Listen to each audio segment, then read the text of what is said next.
आमचा बाबू रात्री लवकर झोपत नाही आणि सकाळी लवकर उठत नाही. 9 वाजून गेले तरी ती उठत नव्हती. तर म्हटलं जाऊ दे आता हीच वेळ आहे तिची झोपण्याची.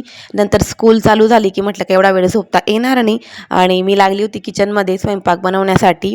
आज मला बनवायचं होतं वांग्याचं भरीत. आणि बघा हे जे भांडे मी फक्त सकाळचे चहा पाण्याचे भांडे धुवून ठेवलेले, किती भांडे जमा होऊन जातात. तर खूप दिवसापासून भरीत बनवत होती. मला वांग्याच्या भाजीपेक्षा आहे ना भरीत खूप आवडतं. जेवण वगैरे झालं आणि मला व्हिडिओ बनवायची आठवण नाही.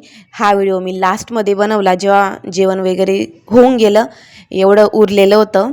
तर बघा वांग्याचं भरीत, कोशिंबीर बनवलं होतं, मूगची डाळ बनवली होती आणि पोळ्या बनवल्या होत्या. जेवण वगैरे झालं, कामं आवरले गेले आणि दुपारच्या फ्री टाईममध्ये मी आज बनवत होती शंकरपाळे. मला गोड जास्त आवडत नाही, पण मग शंकरपाळे मला आवडतात आणि अदिराला पण खूप आवडतात. त्यासाठी म्हटलं मैदा पण होता, तर म्हटलं चला बनवून घेऊ.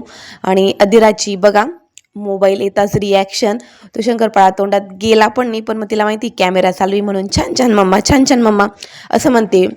आता 2-3 दिवसापासून ना सतत उन्हात फिरणं होतं आहे, त्याच्यामुळे चेहऱ्यावर खूप टॅनिंग झाली होती. तर म्हटलं चेहऱ्याला काहीतरी लावू, तर एक फेस पॅक तयार केला आणि तो लावला. संध्याकाळी परत तयार वगैरे झालो आणि गेलो आम्ही मार्केटला.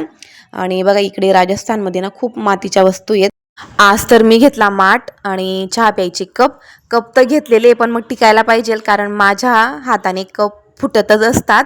म्हटलं बाहेर आलेलो आहे तर म्हटलं खाटू श्यामचं पण दर्शन घेऊन घेऊ. आणि आम्ही गेलो संध्याकाळी 7 वाजता, तेव्हा नेमकं आरती चालू होती. तर आरती भेटली आम्हाला, खूप छान वाटलं. रात्रीच्या जेवणामध्ये बनवलं होतं हरभऱ्याची आणि बटाट्याची भाजी, पुरी.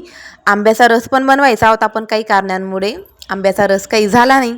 जेवण वगैरे झालं आणि आम्ही थोडा वेळ टेरेसवर बसतो, कारण आता खूप गरम होतं आणि बाहेर थोडं ना बरं वाटतं, मस्त हवा पण चालू असते. मी तर एका ठिकाणी बसली होती, पिक्चर बघत होती मोबाईलमध्ये. आणि आमचे फौजी साहेब आणि अधिराला ते खांद्यावर बसवून तिला फिरवत होते. तर चला मग बाय.